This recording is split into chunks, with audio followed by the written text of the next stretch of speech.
قال فمن ربكما يا موسى قال ربنا الذي أعطى كل شيء خلقه ثم هدى قال فما بال القرون الأولى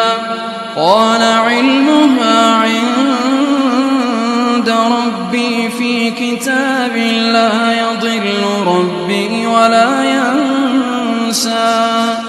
الذي جعل لكم الأرض مهدا وسلك لكم فيها سبلا وأنزل من السماء ماء